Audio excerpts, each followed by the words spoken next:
just completed a really efficient week of practice.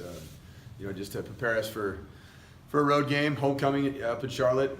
Look forward to a normal 3:30 start time, good college football start time, and looking forward to going and facing against the Charlotte team that seems on tape much improved in all three phases from the team we played against a year ago in our homecoming. And I think it's going to be it's a good challenge for us. Same things really hold true that we said earlier in the week, in the sense that I think we got to do a great job against their running back and Benny LeMay. We got to eliminate explosive plays with him in particular as a guy that runs after contact. He gets yards after contact. And I think we also got to do a good job in the kicking game, play penalty-free football. And then offensively, I thought we had a really good week. I think the quarterback position, I feel good about where we're at, with those guys. Actually, Drew Eccles, kind of out of nowhere has come along.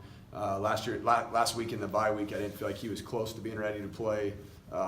He threw the ball really well this week, so that's good news. Obviously on the injury front, also on the injury front, I feel like we've had a lot of progress that's been made with DeAndre Furby and Jakari Moses, just as updates there.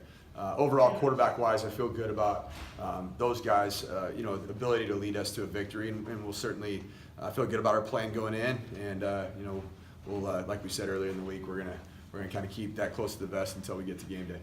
Charlotte, I think, is 10th nationally in rush defense. Does that change your game plan? Yeah, it's really kind of an interesting deal. They play kind of a combination of two fronts. I think they also played against some teams that threw the ball, really wanted to throw the ball against them. UMass, the team that likes to throw the football. Fordham, as a FCS team, they want to throw the football.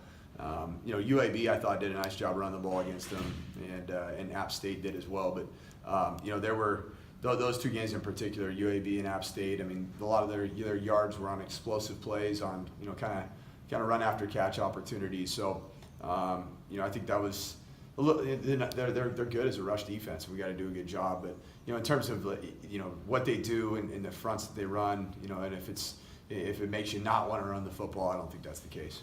I mean, we got to do what we do, and I don't think there's anything schematically that says you got to go into the game and say you're gonna throw the ball 74 times.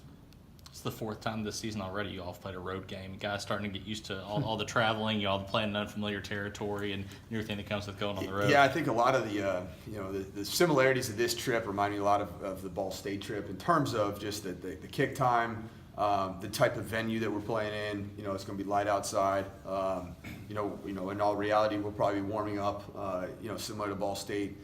In front of really just ourselves, and so it's about us, a kind of a pack mentality, getting ready to go and bring our own energy, and just like Ball State, with it being homecoming at Charlotte, we anticipate the crowd filling in nicely, but we got to bring our own energy. We got to set the tone ourselves. That's one thing I have really liked, for all of our road games that we've played. I think there has been a togetherness and almost kind of a pack mentality. The Louisville game was one, certainly, and then I thought Ball State was one where you just feel it's like us against the world going on a trip together, and it's a pack mentality. Like we're in this thing. It's just us. There's nobody else that's supporting us, and I think that's been something I think that's carried us through these road games early on this season.